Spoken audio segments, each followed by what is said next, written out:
Hey guys, today I received my shifter bushing kit from Speed. It's by Perrin. Okay, here we go. So we got a install kit. Here's the packaging. Okay, so it looks like we've got the shifter bushing itself, some grease, and then some detailed instructions on how to install it. Let's open this up and get a closer look.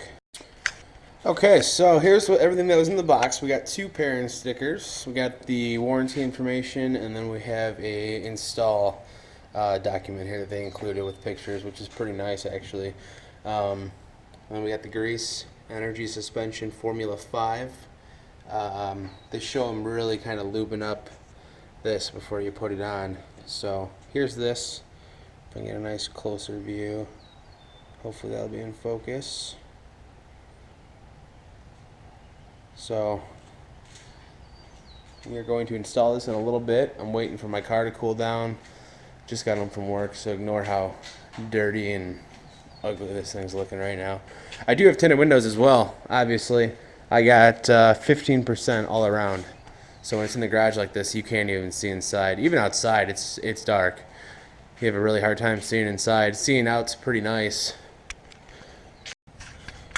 Alright guys, we are underneath the car, and it is really tight on these ramps. I think I might have actually jacked it up, but I'm a big guy, I can barely fit. So anyway, here's what we're looking at.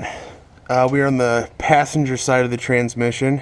These two bolts here are what's holding on the like the gear cover. We're going to remove these two bolts first. Alright. I don't know if you guys see what I'm doing here. This bracket just came off. It was sitting up here just like that. So this bracket sits just like that. Those are both 12 millimeter bolts.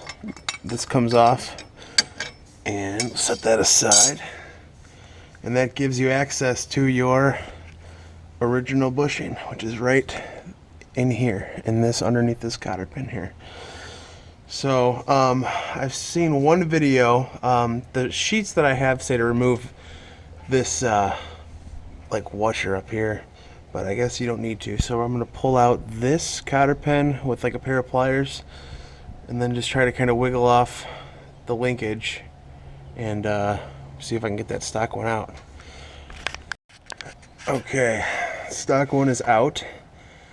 Stock one, I used a flathead screwdriver and stuck it in the center and just kind of pulled it right out. This does compress. This plunger kind of compresses in or goes out if you want to play with it just a little bit to get it out. So there's the stock one.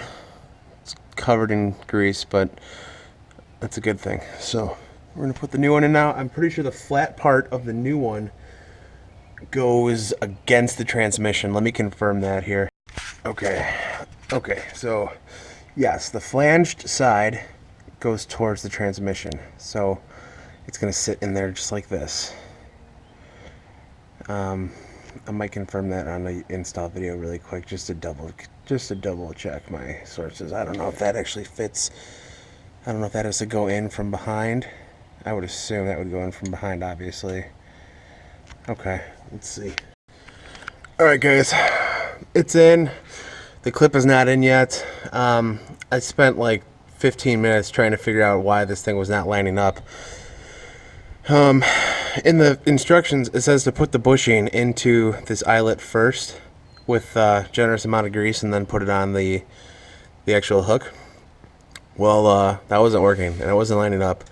And I accidentally shifted the car in a third from my hand down here. So I went in the car, put it back in neutral. I actually took the bushing out of this whatever I'm going to call this thing. I took the bushing out of that, put the bushing over that pin here, and then I slipped the actual shifter over the bushing, and that worked out pretty well. What the fuck is this? Piece of grass? And that worked pretty well. So that's in. The black washer you have to reinstall. The flanged side has to go against the transmission. I'm gonna try to put that pin in now. Okay, pin is installed. That was really simple. Just needle those pliers, slide it right back on. Just make sure you guys grease this thing up really well. Be generous. That should be it though. Let's go in the car and try this out. I lied. That's not it. Make sure you guys reinstall the cover.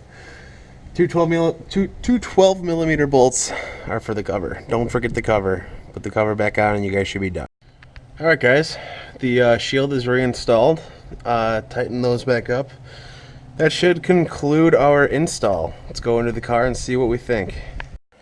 Alright, what's up guys? We're in the car. My initial thoughts are yes, it definitely is an improvement.